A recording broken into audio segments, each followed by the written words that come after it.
I'm Kevin Frazier, and you're watching the Married at First Sight Chicago reunion.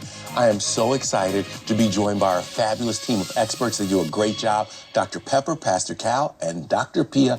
Come on out, y'all. Hey, how are you? I'm good. How are you? Wow, okay, all right. The things you don't know. All right. You're looking good. Looking good. How are you? How are you? Wow, I guess there's something you need to tell us. Yeah, I'm pregnant. Right off the bat. Exciting news. What's going down? Tell us about this. Well, it was a surprise. Oh. I was not thinking it was possible, and here we are with our little miracle baby. Wow. Yeah. Do you know, boy, girl, anything you want It's to a share? little girl, little Pia. Really? Yes. Yeah. Congratulations. Thank you. Oh, that's beautiful. All right, so Chicago is like nothing we've ever seen before.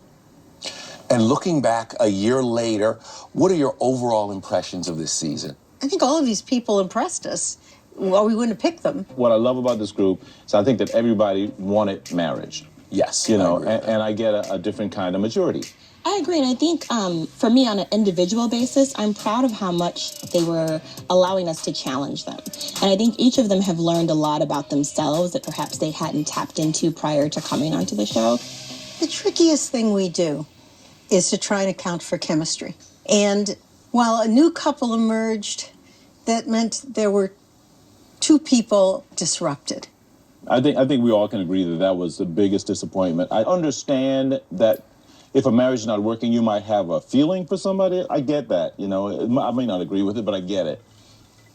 What disappointed me was the timing. Here's the good news. We're going to have a chance to talk with David and Madison a little bit later. But first, I want to bring out the two people who were affected by this covert relationship, Michelle and Alan. Come on out, guys. Thanks for coming back out. Thank you. Pleasure to see you. Hi. Thank you for coming back out. Thank you. Everybody's looking good. Gorgeous. Oh, my gosh. It's been a year since your marriages ended in a pretty dramatic fashion. I'm going to turn it over to the experts and let them kind of get caught up and answer any questions they have. Well, why don't you catch me up? Because I don't. Yes, please. I don't really know what it's been like since the show ended. I think both Alan and I have clearly moved on. I think it was upsetting maybe for the first few weeks, just shock factor of how everything went down. But then, yeah, I moved on, and I'm in a good spot. It's been good. There's been ups, there's been downs, you know. I was doing the dating thing.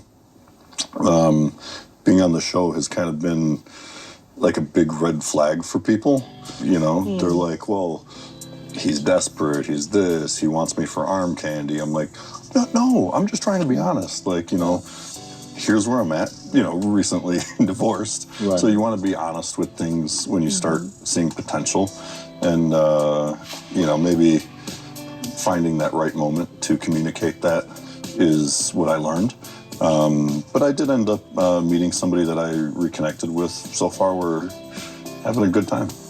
Wow, Alan, look, man, first of all, you are such a commodity. You are. I'm serious. Dude, you have a lot going on for you. You know, if you continue to just develop, man, you're not going to have any issues going forward. I think that you've learned a lot about yourself, right? And I think you learned like what you can tolerate, which you can't tolerate.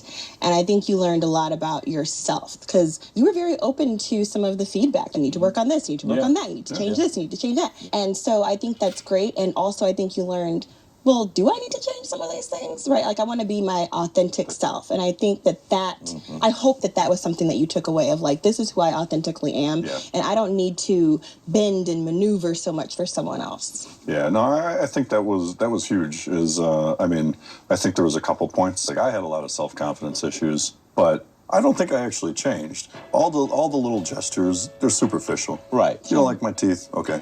Invisalign, done. Exactly. You know, you don't like the way I dress? Done. They're all superficial. There's not one moment where I changed the core of who I am, how I conduct myself, Yeah, or never change your how core. I would treat a relationship.